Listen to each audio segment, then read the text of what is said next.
Olá, seja muito bem-vindo. Está no ar o Salto para o Futuro, um programa da TV Escola, canal da Secretaria de Educação à Distância do Ministério da Educação. Como correlacionar eventos literários e formação de leitores? No programa de hoje vamos falar sobre o trabalho de preparação da escola para participar de um evento literário. Como organizar a ida dos alunos? Qual deve ser o papel dos professores? Nossas convidadas vão falar também sobre a organização de eventos literários na própria escola. São nossas convidadas para o debate a professora do Centro Educacional Anísio Teixeira e da Prefeitura do Rio de Janeiro, Leda Maria da Fonseca. A diretora do programa de leitura Ler é Abraçar, Rona Henning. E a vice-presidente da Câmara Brasileira do Livro, Iris Borges. E você também pode participar do Salto. É só ligar para 0800 21 6689. O nosso fax é 0, código da operadora 21 2232 3271. E o e-mail salto@mec.gov.br. Durante 5 dias, amantes da literatura celebraram a palavra escrita num evento que reuniu mais de 20 mil pessoas em Paraty, charmosa cidade do litoral sul-fluminense. Em sua 6ª edição, a Festa Literária Internacional de Paraty recebeu diversos autores. A Flipinha, segmento voltado para a literatura para crianças e jovens, também vem crescendo. E o sucesso do empreendimento fez surgir também eventos paralelos, como a Off Flip. Uma cidade colonial à beira-mar, cenário inspirador para uma viagem ao fantástico mundo da literatura. Os 5 dias da Flip transformaram Paraty em ponto de encontro dos apaixonados por livros. E o grande homenageado da edição de 2008 foi Machado de Assis. O sucesso da festa também ficou por conta dos eventos paralelos como a Off Flip, um circuito que valoriza a participação do escritor local. A Off Flip veio para mostrar que Paraty tem uma cultura própria, tem uma quantidade enorme de artistas, tem muita gente produzindo, fazendo coisas muito boas.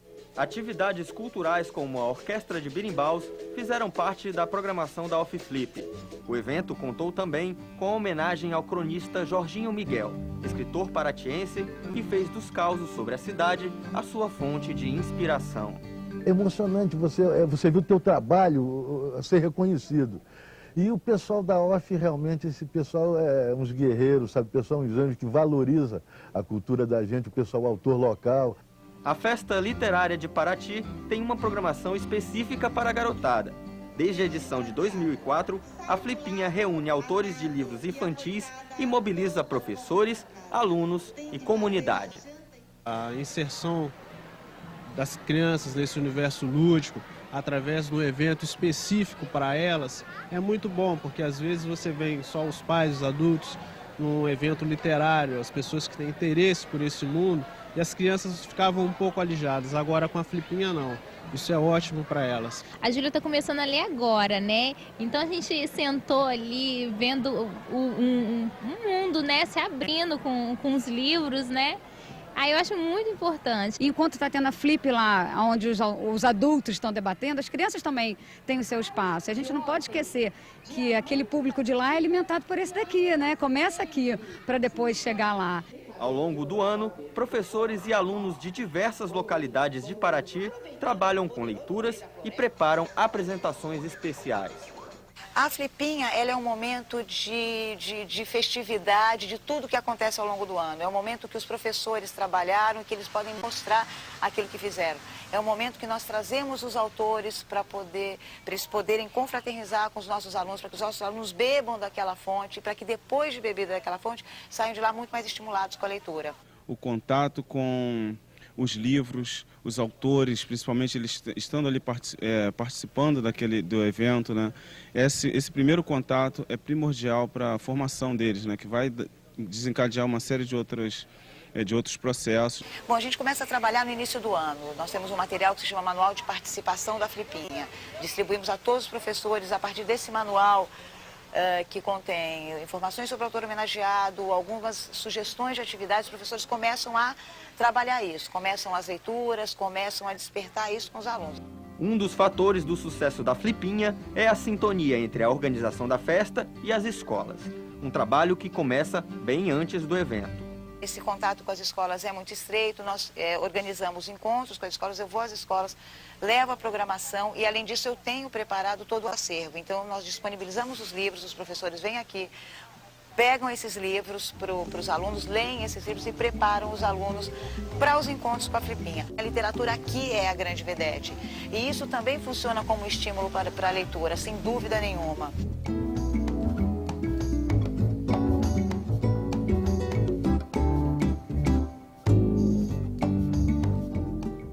A garotada toda adora participar, né? Começando o programa de hoje, gostaria de agradecer as nossas convidadas pela presença aqui no nosso estúdio. Leda, para começar, a gente viu ali na reportagem o Gustavo, que é o repórter, e a professora também, ressaltando a importância desse processo de preparação para essa participação na Flipinha. Um processo que, segundo ressaltou a professora, dura um ano todo, até inclusive com a distribuição de manuais, com relação às informações ali em relação ao evento. Muitas vezes, quando se pensa em eventos literários realizados pela escola, ou mesmo aqueles a que a escola acaba indo visitar, se faz a crítica do caráter efêmero que esse trabalho com esse evento acaba assumindo. Como é que a escola pode, então, fugir desse caráter efêmero ao preparar ou ao se preparar para a participação num evento literário? Bom, Murilo, eu acho que essa é a grande questão mesmo, sabe? Eu acho que o evento literário, porque a palavra evento, se a gente brincar um pouquinho com o sentido dessa palavra, né? Evento é uma coisa que passa, uma coisa efêmera, pode ser efêmera, né? Eu acho que a gente precisa falar um pouco do evento como um momento de festividade, como a professora falou no VT, mas um momento de festividade que é a culminância de um trabalho que está enraizado na escola. A leitura literária como prática cultural e não como um conteúdo a ser dado ou como um momento do dia do livro, você faz uma festa na escola para comemorar o dia do livro só e acabou. Então, eu acho que resgatar esse sentido de leitura como prática cultural, né? As crianças, os professores estarem sempre envolvidos com os livros, com as leituras, com os espaços que envolvem essa prática, como as visitas a livrarias, a eventos culturais, a exposições, a bibliotecas públicas. Eu acho que essas práticas que podem dar um sentido a esses eventos que devem acontecer, sim, porque evento também tem o sentido do que traz a coisa nova, o que oxigena, o que pode fazer a gente... É uma festa, é exatamente o que a professora falou, é uma festa. E como festa, pode ser uma prática também muito interessante para formar novos leitores, estimular novos leitores. Bom, e aí, Rona, quando também se fala em evento, muitas vezes fica a ideia apenas dos grandes eventos, como a Flip, que a gente mostrou, a Flipinha, a Bienal do Rio de Janeiro, a Bienal de São Paulo. E não é isso, né? O que a gente pode considerar como evento literário? Eu acho que... Queria só complementar uma coisa que a Leda tinha dito, porque a tua pergunta era em cima do efêmero, né? Dessa coisa tão transitória que acontece e não deixa raiz, né? Então, acho que o que a gente pode construir como evento literário na escola, que não só necessariamente como literário, mas é a articulação que você faz com a própria proposta da escola. A escola tem que estar claro para ela por que ela está definindo fazer um evento. Então, se para a escola isso é meramente uma data comemorativa, ou seja, do Dia do Livro, como a Leda colocou, ou seja, por conta de uma comemoração de algum autor, ou de alguma questão que naquele ano esteja sendo muito enfatizada, vai ser uma coisa efêmera, porque ela está sendo vista pontualmente e não articulada com o cotidiano, né? Então, assim como a Leda tinha dito, junto com várias atividades, me parece ser fundamental pensar o evento ao longo de todo o ano, como a professora do VT, né, organizadora da Casa Cultural de Paraty, propõe, acho que por isso dá tão certo, né? Porque tem uma raiz plantada, tem uma coisa sólida que, como culminância ou como consequência, gera um espaço tão prazeroso em que os livros, de fato, estão sendo as vedetes, como ela usou a expressão. Então, de acordo com a tua resposta, a gente pode concluir também que os eventos literários também são parte do cotidiano da escola. Devem fazer parte desse cotidiano da escola. Fundamentalmente. E eu gostaria de ouvir a Iris, nossa terceira convidada, também a mesma pergunta. Iris, o que a gente pode considerar como evento literário hoje?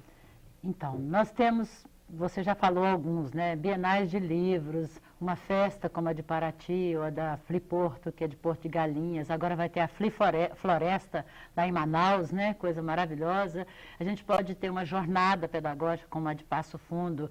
A gente pode ter uma feira comum de livros na cidade, como pode ter uma feira na escola. Esses eventos estão crescendo bastante aqui no Brasil, né, Iris? A gente costuma ouvir falar que o Brasil é um país em que as pessoas não leem, mas os eventos literários estão crescendo bastante. E é muito interessante quando acontece, vamos falar primeiro nesses eventos grandiosos, né? Porque é um momento de reflexão. Eu participo disso há mais de 30 anos e vejo que quando acontece um evento grande, muito grande numa cidade, toda a mídia fala naquele evento, né? E as pessoas vão para visitar, às vezes para comprar livros, às vezes para ter um encontro com o autor, para participar de um debate e tal. Então, nesse momento, é uma hora que a gente percebe que a pessoa reflete. Ela fica pensando, será que eu tenho lido o suficiente? Será que eu tenho livros em casa? Será que eu tenho contado história para os meus filhos? Então, essa reflexão, eu acho que é excelente. Então, é como se a gente jogasse um holofote sobre o mundo do livro, que é um mundo tão vasto, tão maravilhoso, tão significativo, tão encantador, que numa feira de livro, por exemplo, a gente pode participar sobre isso. Um livro do momento da criação, né, de todo o processo criativo do livro, até ele entrar na cadeia produtiva para chegar à mão do leitor, às vezes demora anos, né? Às vezes um autor morre sem ter publicado o seu livro. E é encantador a gente pensar nisso tudo. Então, uma feira não pode ser um elemento redutor.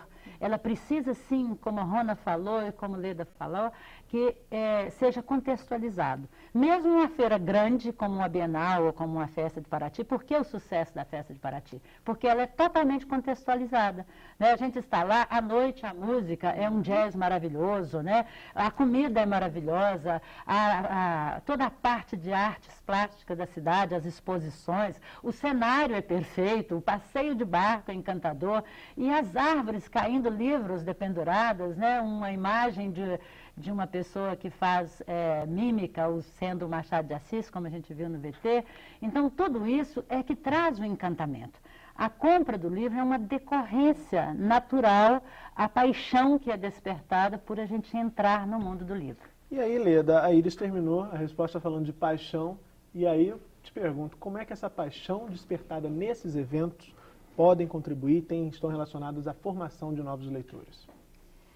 Eu acho que essa paixão que a Iris falou tão bem, que a gente entra nesse mundo da literatura de uma forma significativa, contextualizada, é isso que faz com que a gente consiga realmente trazer os meninos, trazer os adultos, não só as crianças, os jovens, mas os adultos para a literatura. É através dessa possibilidade da inserção nessas práticas de leitura que são do nosso cotidiano, da nossa vida. A gente que gosta de ler, a gente frequenta uma livraria, a gente vai a uma biblioteca. No caso, eu sou professora da rede pública, então eu acho que é sempre bom localizar assim, o meu olhar, né, para essas crianças que de repente não têm tanta possibilidade de frequentar livrarias, mas que tem um bom acervo dentro da escola e que precisa ser divulgado. Os professores precisam conhecer esse acervo com profundidade. Eu acho que as crianças, os jovens, todos os funcionários da escola, toda a comunidade escolar precisa estar dentro das salas de leitura, das bibliotecas escolares, porque hoje a gente já tem um acervo muito interessante, a gente precisa se apropriar dele. Eu acho que ainda existe um descompasso entre o que a gente já possui nas escolas e o que as pessoas já se apropriaram. Eu acho que é o momento da gente começar a dar mais valor ao que a gente já tem também dentro das escolas hoje. E aí, Rona, Iris, voltando à paixão, a qual a Iris se referiu, você é diretora de um programa que também, o título, o nome do programa ali, está relacionado a esse campo da afetividade. Ler é abraçar. O que é esse programa e quais são os objetivos? Ler é abraçar porque não há leitura sem vínculo, né? Eu acho que a grande questão que faz a gente se apaixonar é o vínculo que você cria com aquele objeto e aquele objeto cria com você, né? É relacional. A leitura, ela é relacional, né? Ela não existe sozinha, ela não existe com um acervo maravilhoso, que era o que a Leda estava colocando, se você não estabelece uma conexão mesmo, né? Com esse acervo, com a representação que aquilo tem para você. E isso, se constrói hoje no Brasil basicamente na escola, né? A gente conversava agora há pouco e ele estava colocando o lugar da família. A família tem um lugar muito importante, mas quando a gente faz quando a gente tem um olhar amplo do país, a gente vê que quem cumpre esse papel muito fortemente é a escola, né? Então, o programa do Ler e Abraçar é exatamente a tentativa da gente ir além da escola, né? Quem não está mais na escola e que a gente tem carência de biblioteca pública, né? Então, principalmente na cidade do Rio de Janeiro. Então, não tem em tudo quanto é canto a possibilidade de ter acesso ao livro para a criança, né? Então, como essas pessoas que são adultas, que formam crianças e que formam adolescentes, como elas podem se apaixonar por esse objeto. Então, na verdade, é um projeto de leitura enfocado tanto nas crianças e adolescentes, quanto na formação de educadores formais e informais. Então, hoje a gente vê que a parcela muito grande de formação de educadores é feminina, né, formalmente e informalmente, e que elas ocupam 2 lugares muito importantes, que é a escola e a casa, né? Então, elas são muito multiplicadoras, essas mulheres.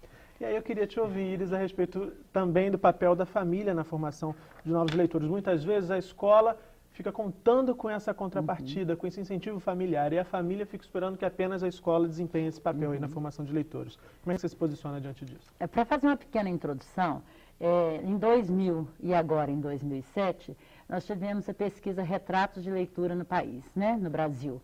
E em 2007 nós tivemos um dado maravilhoso, que fala desse feminino que a Rona está dizendo ali. A principal agente de leitura do Brasil é a mãe. Em segundo lugar, é a professora. Não é o professor, é a professora. Na pesquisa dá esse resultado. Então a gente percebe que a coisa começa em casa. Quando eu conversava com Rona sobre a escola, eu também tenho essa consciência de que o professor é fundamental na formação do leitor. Mas eu vejo que essa história começa em casa.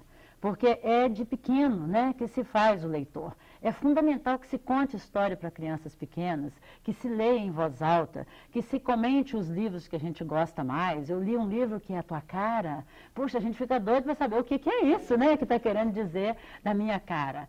Então, assim, a família é fundamental. E há uma inversão de valores muito grande, que muitas vezes as pessoas têm objetos caríssimos em casa, mas acha caro comprar um livro para ter em casa. Então, a biblioteca domiciliar é importantíssima, a biblioteca escolar é importantíssima, a biblioteca do bairro é importantíssima, mas quero deixar registrado aqui uma coisa que eu lastimo que no Brasil aconteça tanto, que é a falta do agente literário na biblioteca.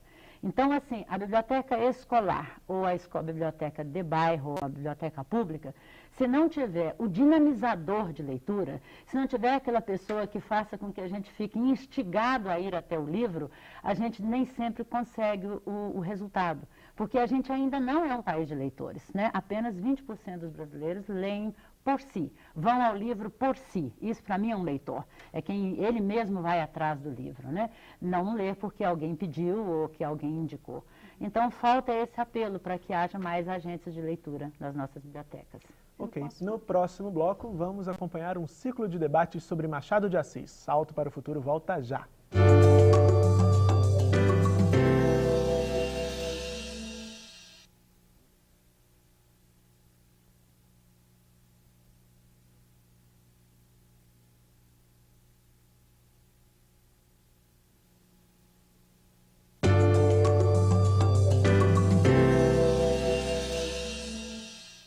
Em 2008 é o ano do centenário da morte de Machado de Assis. Na Festa Literária Internacional de Paraty, um ciclo em homenagem ao escritor reuniu estudiosos da obra do Bruxo do Cosme Velho.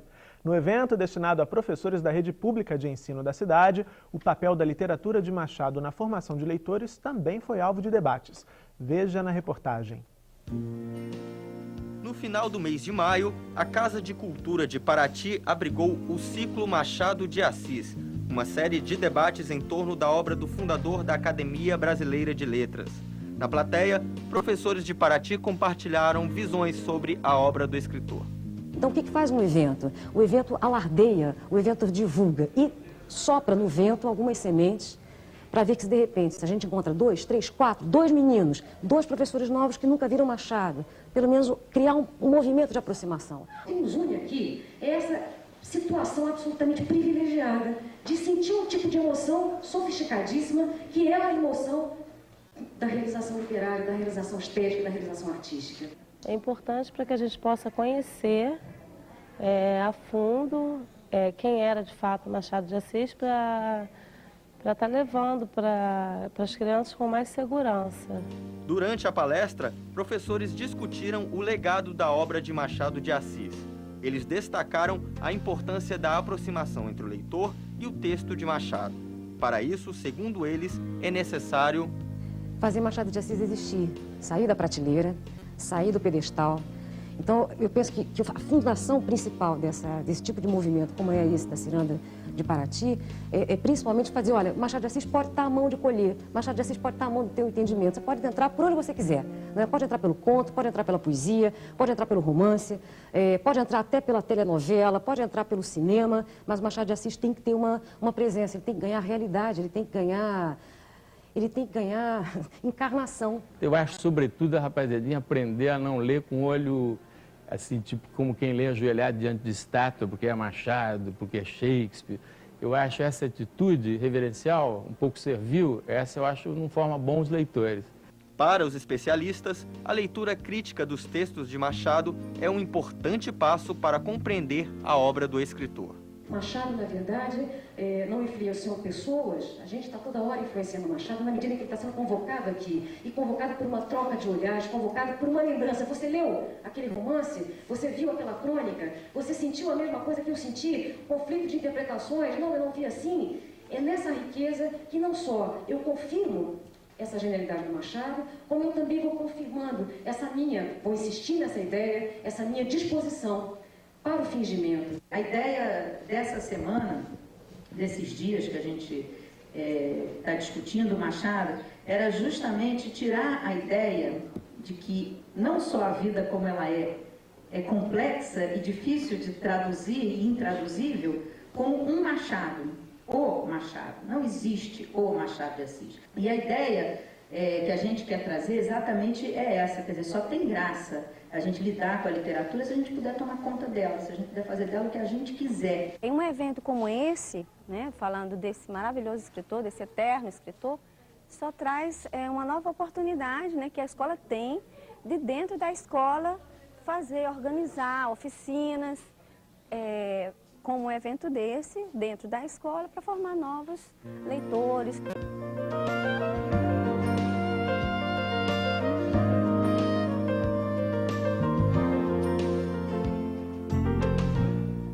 Rona, a gente viu aí a reportagem voltada para essa questão do centenário da morte do Machado, que se celebra agora em 2008. Muitas vezes professores, alunos têm aquela imagem, a sociedade de uma forma geral, de que Machado de Assis é um escritor com uma obra complicada, densa demais. De que forma que a participação em eventos desse tipo que a gente acabou de mostrar na reportagem também pode acabar contribuindo para a desconstrução desses mitos? A professora comenta no VT que é uma oportunidade, né, que ela tem de entender a própria obra, né, descomplicar, como se diz, mas, na verdade, descomplicar uma obra nada mais é do que você se aproximar dessa obra, né? Ela é complicada quando ela não me diz nada, quando ela me é estanque. Eu leio um autor, no caso Machado, mas poderiam ser muitos outros autores da literatura brasileira, enfim, da literatura mundial, mas no Brasil a gente tem alguns autores considerados impenetráveis, né? Machado é quase um autor impenetrável para muita gente. E assim, o que faz esse autor ser impenetrável é muitas vezes o professor que atravessa esse livro, né, para esse adolescente que vai ler Machado, também não se sentir íntimo desse autor, né? Então, claro, é uma cascata de problemas, porque se você começa a se aproximar de um texto, porque você vai exigir de um aluno uma leitura que nem você tem, né? Essa leitura, a Iris estava comentando essa questão da leitura ser significativa para quem vai empreender ela, né? Então, existe uma autora e ilustradora brasileira, mineira, chamada Ângela Lago, que há mais ou menos 10 anos atrás usou uma expressão muito boa. Ela diz que ler é como a gente colocar no colo o outro, né? Então, assim, a leitura ela tem que ser um colo. Se ela não for um colo, se ela não for alguma coisa muito significativa, ela vai se perdendo no caminho. Então, acho que o que o VT traz de contribuição para a gente pensar o Machado e para a gente pensar os grandes temas dos eventos literários é se eles são significativos para quem está propondo. Porque, nesse caso, não são as crianças e os adolescentes que propõem os temas, né? São os educadores que propõem. Então, precisa ser significativo primeiro para eles, né? Acho que... Iris também queria falar da questão do trabalho com a obra do Machado, né? Sim, eu penso assim, há pré-requisitos para a gente ler, né?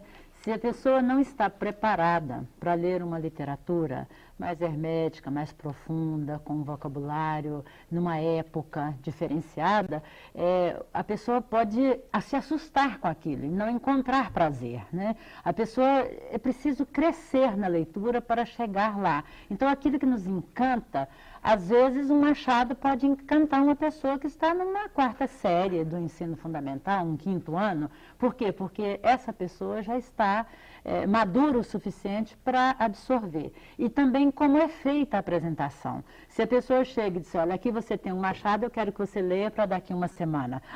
Né? Ficou assustada. Mas se a gente apresenta, se a gente mostra, se vê uma encenação, se a pessoa começa a entender e contextualizar, a coisa começa a mudar completamente. Bartolomeu Campos acabou de falar uma frase há pouco tempo, dizendo que a literatura tem que parar de ser a cereja do bolo.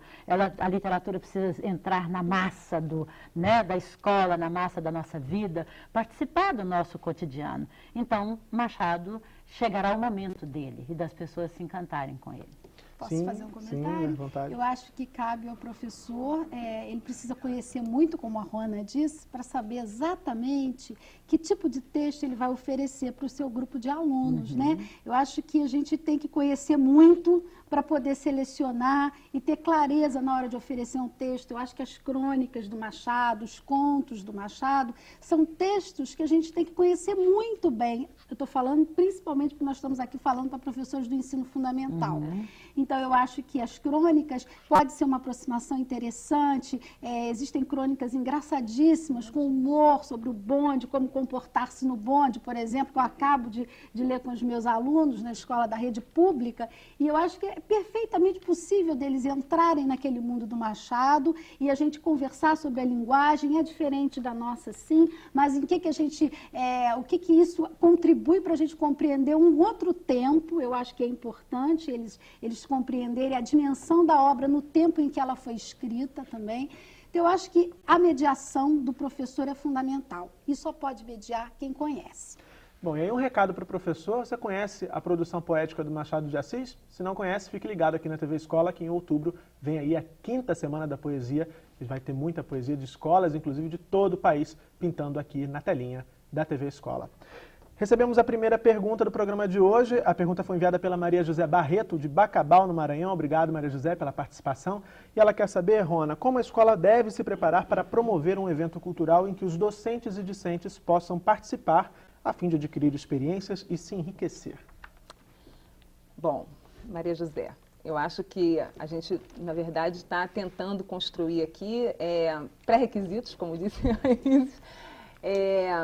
Eu acho que a primeira questão para se construir um evento literário na escola em que haja participação dos discentes e dos docentes e dos pais, acrescenta aí no teu critério, os pais são fundamentais para estarem presentes nos eventos, né? A gente cumpre com esses eventos na escola uma educação paralela com os pais, que muitas vezes não tiveram como ter acesso a esses livros.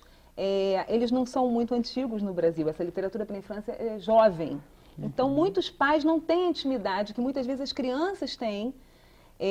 Então, é importante também pensar nos pais quando a gente vai pensar um evento, né? Quer dizer, também é um momento em que a escola troca com o pai essa dupla, como disse muito bem eles, a dupla função de educar para a leitura, né?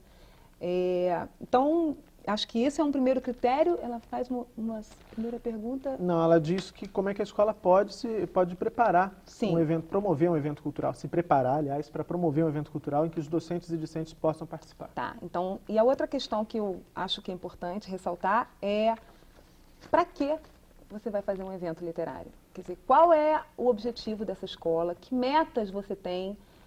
Em que esse evento está articulado com o projeto pedagógico da escola? Porque senão ele vai ser a cereja do bolo, como disse Bartolomeu. E aí tem um ponto que é interessante, desculpa eu te interromper, Rona, mas só para contribuir. Sim. Esse evento não precisa necessariamente estar ligado ali só ao professor de língua portuguesa, né? Não tem que ser a bandeira que o professor de língua portuguesa levante. De preferência, não. Pois é. De preferência, não. No VT, a gente vê a professora fazendo o comentário e assim, a gente já pensa que Machado de Assis, então, é tema de quem estuda língua portuguesa, literatura brasileira, né?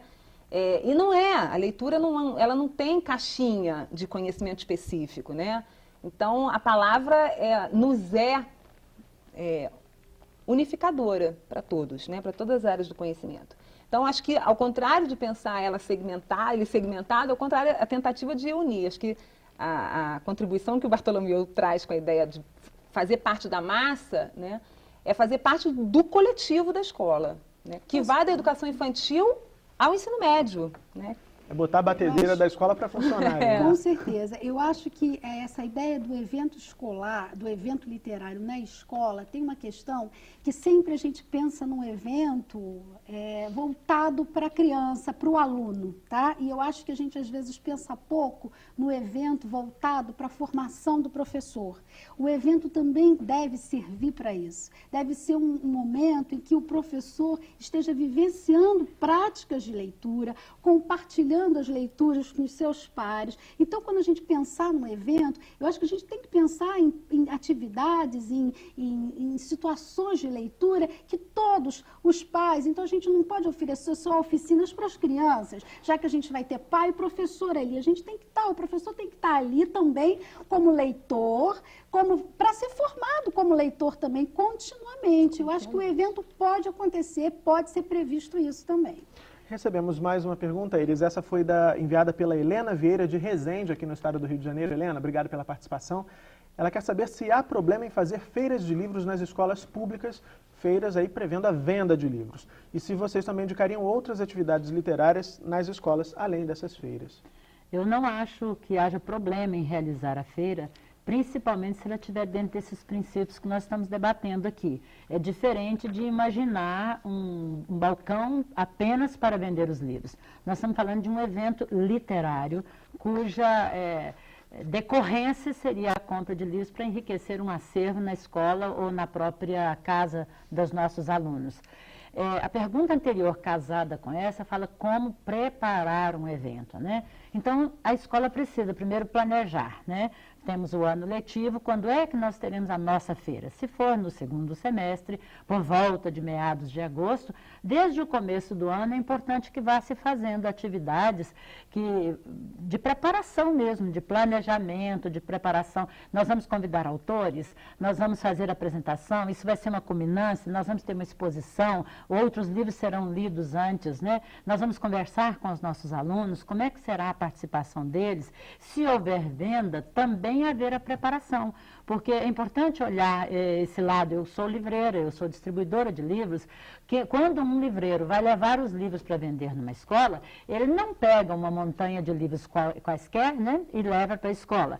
Separa-se, a escola é de educação infantil, a escola é de ensino fundamental, que livros nós vamos levar para lá? É preciso que tenha um acervo que tenha a ver com aquela escola. Se aquela escola trabalha com uma determinada metodologia, se falou para os divulgadores que está trabalhando esse ano com determinados assuntos, ou com Machado de Assis, por exemplo, nós vamos procurar levar livros que vão interessar aquela clientela, né? Então, para ser, volto de novo à palavra, contextualizada. Eu acho que quando ela é bem preparada, quando a escola sabe o para que ela vai fazer, vai ter a venda de livros, mas para que ela vai fazer? É apenas um comércio para ganhar dinheiro em cima daquilo para se comprar alguma coisa? Ou é um evento literário que terá também a venda de livros como incentivo à leitura e ao enriquecimento na vida do nosso aluno? E aí eu queria ver também, te ouvir, Leda, em relação a isso. De que forma você vê essa venda de livros, esse espaço para venda de livros dentro de escolas públicas? E aí pensando em dois viés, em duas áreas para a gente dar essa resposta. Primeiro, um eventual desconforto por ser ali um espaço público que vai estar privilegiando, dando lugar para essa atividade de venda.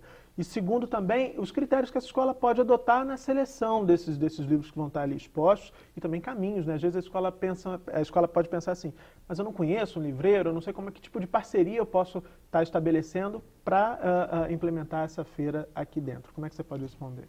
Bom, eu acho que, como a Isis falou, eu acho que a gente tem que privilegiar a leitura literária e não a venda. A venda não tem que ser não tem que ter lugar de destaque.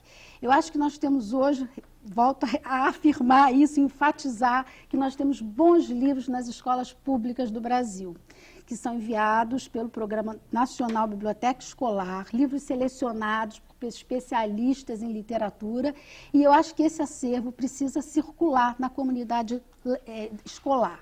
Eu acho que os eventos literários podem acontecer e os livros podem estar lá. Os pais, os professores, as crianças, todos podem ter acesso a esses livros, podem ler esses livros. Eu acho que as atividades, e a gente faz na nossa escola já o 9º evento literário sem venda de livro, com o acervo que a gente tem na biblioteca, os professores todos, uma outra coisa interessante, todos os professores, não só os de língua portuguesa, participam desse momento, lendo para os seus alunos. Vão à sala de leitura, selecionam um livro que para eles foi significativo, interessante, e compartilham. E as crianças escolhem aonde eles querem ir, o que eles querem ouvir, eles se inscrevem com antecedência na atividade. Isso acontece naturalmente e é um evento que é cobrado pelos alunos. A essa altura do ano, eles já estão perguntando quando que vai acontecer, né? Porque é uma coisa que eles gostam muito, é um dia completamente diferente, por ser um dia em que todos os professores participam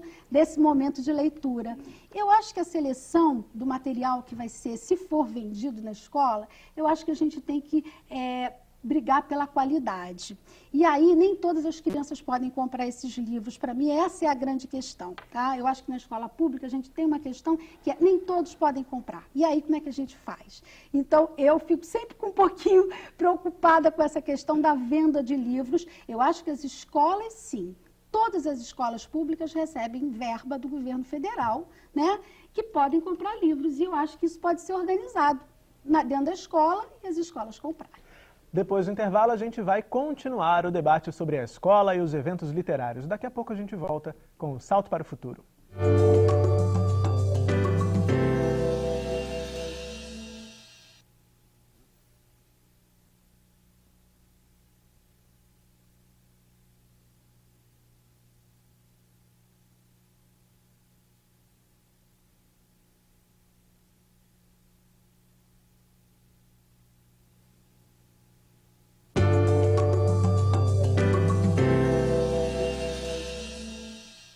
A partir do projeto de um grupo de estudos interdisciplinares da Universidade Federal do Rio de Janeiro, alunos de escolas de Paraty participaram de uma experiência de adaptação de obras de Machado de Assis para vídeos de animação. Inspirados em contos e poemas do celebrado escritor, as turmas criaram outras narrativas com imagens em movimento.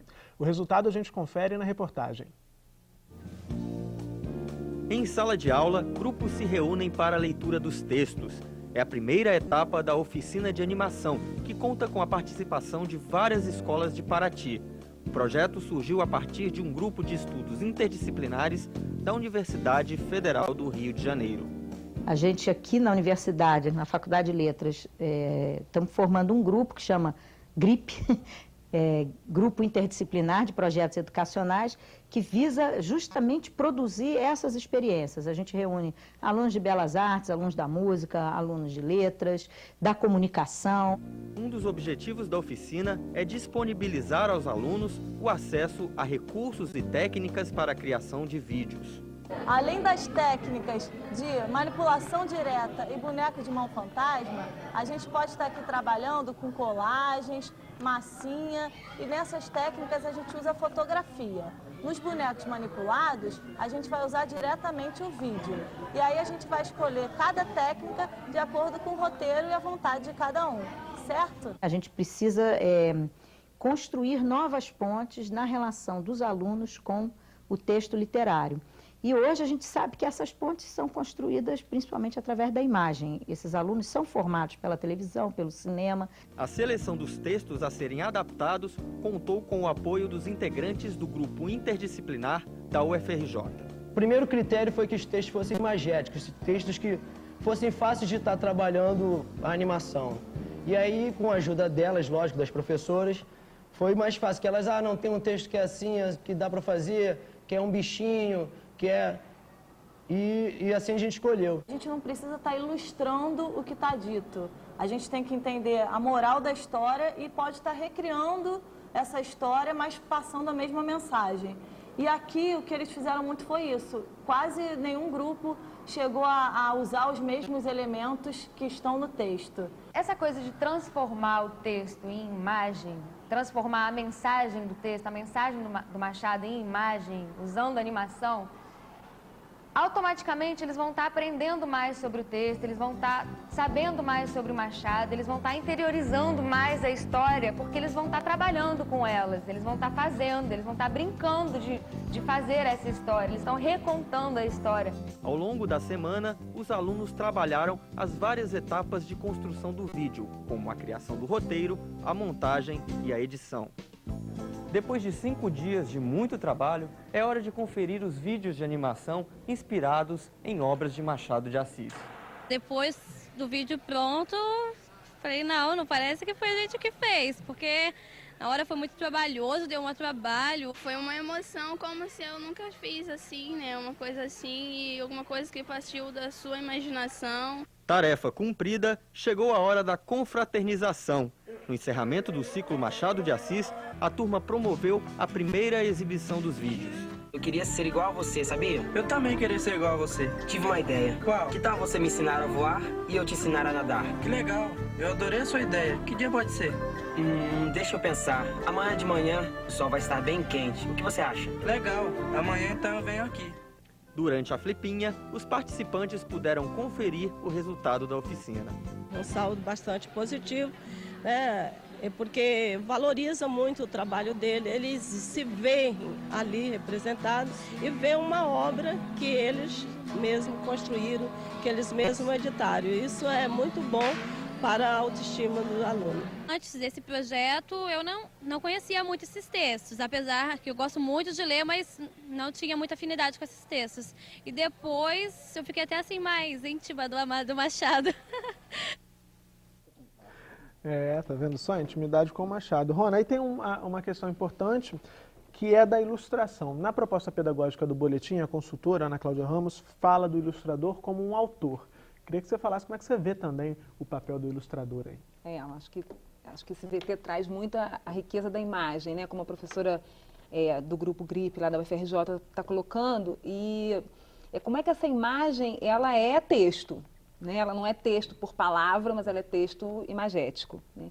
E as duas colocaram a importância de trazer o livro para dentro da escola. Estou buscando ainda um pouco a fala da Helena e vou juntar, né? A pergunta da Helena, que está complementada pela pergunta da Maria José, e que eu acho que as duas trouxeram a questão assim, quando a gente vai organizar esse evento na escola, né, e elas pediram que maneiras a gente pode criar condições para fazer esse evento ser mais grandioso, vamos dizer assim, né? A participação do autor, a participação do ilustrador, considerar que o texto ele é resultado dessas duas linguagens, né?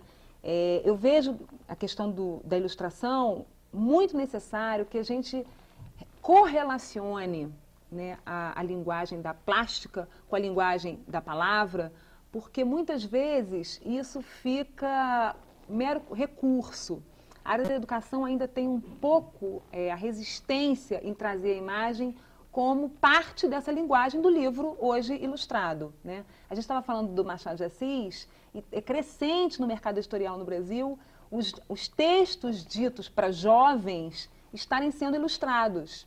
Então, a gente tem Machado ilustrado já. Várias editoras já trazem essa riqueza, que é uma aproximação, como diz a professora do VT, né, é uma aproximação com esse universo imagético que a gente está imerso, né? Então, eu acho que é fundamental a gente não pensar na ilustração como um apoio, como um apêndice, como uma cereja, né, como alguma coisa que esteja fora do texto. Ela é texto. E aí, Leda, tem um ponto interessante que também, fazendo série sobre leitura aqui no Salto, a gente ouve muito relatos de professores que dizem que hoje em dia as crianças e os jovens não gostam mais de ler. Eles gostam de ficar na frente do computador, ou jogando videogame, ou assistindo TV. E aí, por outro lado, eu fiz uma entrevista com o Carlos Heitor Coni, há algum tempinho atrás, também aqui para o Salto, e ele dizia que nunca os jovens e pequenos escreveram tanto, por conta exatamente dessas novas tecnologias. Como é que você vê a contribuição dessas novas tecnologias para a formação de leitores e também o papel que a escola, o diálogo que a escola deve estabelecer e tem estabelecido com essa nova realidade aí tecnológica que está disponível para a sociedade? Eu acho que o computador é uma questão que não dá mais para a gente, não dá para competir, não compete com o livro. Eu acho que o computador é mais uma tecnologia que todos nós lidamos com ela.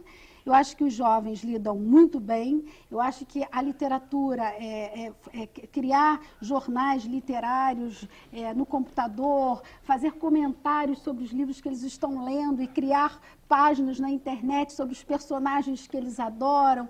Enfim, eu acho que a gente pode associar uma linguagem à outra sem prejuízo de uma, muito pelo contrário, ajudando, estimulando a leitura literária também utilizando esse novo meio. Então, eu não vejo nenhuma incompatibilidade. Eu acho que os jovens, não é verdade que eles estejam deixando de ler por conta do computador. Eu acho que a gente precisa pensar nas formas como a leitura chega para esse jovem. É importante a gente ressaltar que a leitura precisa ser mediada, a gente tem que oferecer atividades interessantes para eles. Basta a gente ver como o fenômeno do Harry Potter, por exemplo, para citar algo que todo mundo conhece, né? Recebemos, Iris, mais uma pergunta. Essa foi enviada pelo grupo da Telesala da cidade de Crato, no Ceará. Obrigado aos cursistas aí do Ceará. Eles perguntam qual a melhor idade para se iniciar a formação de leitores. Desde bebê já podemos apresentar os livros? E que tipo de leitura é mais recomendada para crianças ali na faixa dos 3, 4 anos de idade? É uma deliciosa pergunta, né? Obrigada pela oportunidade. Quando é que se inicia? Quando Rona falava da importância da imagem, né? A ilustração num livro, ela é uma narrativa que traz também a história. Uma criança, quando ela não sabe ler palavras, ela pega um livro e conta a história todinha pela imagem. Isso é maravilhoso. Então, a construção da fala e a construção da conversa, do mundo oral da criança, começa muito lá na tenra idade, né? Há quem acredite, e eu acredito, que ler histórias na barriga da mãe é onde se começa a formar leitores, né? Então, ler história na barriga da mãe. A mãe pode ler, o pai pode ler para a criança e já tem registro de que a criança ouve. Então, é óbvio que ela não vai entender a história, mas o timbre da voz, a afetividade, o caminho já vai construindo ali. Quando uma criança nasce, quando ela está na banheira, já há livrinhos de plástico para ela folhear. E depois, com 2 anos e 3 anos, há livros só de imagens, mas há livros também com histórias para se contar. E é nessa idade que se começa a formar o leitor. Ok. Bom, infelizmente já estamos chegando aqui ao finalzinho do programa de hoje. Hora, como você já sabe, de começar a ouvir as considerações finais das nossas convidadas. Rona, queria começar por você. Quais são os seus destaques para o que discutimos no programa de hoje? Realmente a pergunta era deliciosa, então eu vou aproveitar e vou ficar em cima dessa questão um minutinho, porque eu absolutamente concordo com o que a Iris está colocando e acrescentaria uma questão muito interessante, que a gente tem poucos estudos no Brasil sobre o que é essa literatura para bebê. Eu recentemente fiz uma pesquisa e a coisa mais difícil da gente encontrar na literatura para criança bem pequena, e aí atendendo a tua pergunta de 1 a 3 anos, é que não há personagem. A gente tem muito livro dito para bebês com objetos estanques.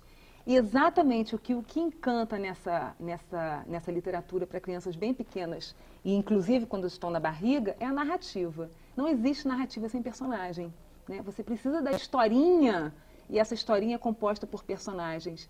Então, é fundamental oferecer o livro para essas crianças, seja de pano, seja de plástico, seja de papel, rasgam ou se destrói mais facilmente, mas é o movimento dessas crianças lerem, né? E sem dúvida, se elas têm acesso a isso quanto antes, como muito bem disse a Ana Cláudia Ramos, são elas que vão ser o público da Flip adulta. Ok, obrigado, Rona, pela participação. Iris, por favor, suas considerações finais. Eu quero levantar uma pergunta que me fizeram há muitos anos numa palestra que eu estava proferindo, e eu, Iris, se sou um professor e não sou leitor, o que eu faço? Então, assim, eu passei muitos anos pensando nessa pergunta que me fizeram e gostaria de levantar isso aos professores que estão nos vendo, que porventura não sejam leitores. Pensem no que você gosta, né? Pense você, se eu gosto de algo, eu preciso ler algo que tenha a ver comigo, que me faça feliz, que me traga alegria, que me complemente. E é muito importante que o professor estabeleça esse contato com a leitura, porque se o professor não lê, ele não consegue passar esse amor à leitura para os seus alunos. Essa é a consideração que eu queria deixar. A gente ainda tem um tempinho, e aí a gente também tem a questão, a gente falava do início, que quanto mais cedo melhor, e esse professor, se ainda não é um leitor, ele tem todo o tempo do mundo para se tornar um, né? Tem todo o tempo do mundo, e a importância das feiras nas escolas tem a ver com isso, porque assim, por que é bom uma feira de livros? Porque a gente vai ver um universo tão rico de livros que de repente a gente se depara com o livro certo, na hora certa, e nos faz se encantar com a leitura. Ok, Iris, obrigado pela participação. Leda, por favor, suas considerações finais. Eu também vou ficar nessa pergunta.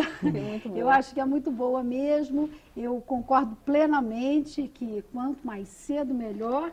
Mas eu acho que a gente, isso que você falou, né? Eu acho que a gente não pode perder nenhum momento, né? A criança chega na escola, se ela não teve essa oportunidade de vivenciar essa leitura, essa contação de histórias em casa, esse é o papel da escola. A escola tem que cumprir esse papel que nem sempre as famílias podem cumprir, né? Nem sempre ela tem o livro em casa, nem sempre ela tem o tempo para cumprir esse papel. Então, a escola tem que ter o compromisso de cumprir esse papel, de oferecer a essas crianças que não tiveram essa oportunidade, um acesso a um repertório grande de leituras, de bons livros, e aos professores também, sempre. Ok, Leda, obrigado pela participação. E você, cursista, gostou do tema do nosso programa? Pois a série está apenas começando. No nosso site você tem os textos dos boletins, entrevistas com especialistas e tem um espaço para deixar também relatos de experiências bem-sucedidas realizadas aí na sua escola. Então anote o endereço, vai aparecer aqui na nossa tela também. O site do Salto é www.tvbrasil.org.br/salto. Acesse, a gente espera a sua visita por lá. Termina aqui o Salto para o Futuro de hoje, o primeiro da série Eventos Literários e Formação do Leitor. Participaram do programa Leda Maria da Fonseca, professora do Centro Educacional Anísio Teixeira e da Prefeitura do Rio de Janeiro, Rona Henning, diretora do programa de leitura Ler é Abraçar, e Iris Borges, vice-presidente da Câmara Brasileira do Livro. Obrigado pela presença de vocês e a todos vocês aí que nos ajudaram a fazer o Salto para o Futuro de hoje. No programa de amanhã vamos falar sobre o professor leitor e formador de leitores. A gente se vê amanhã. Tchau!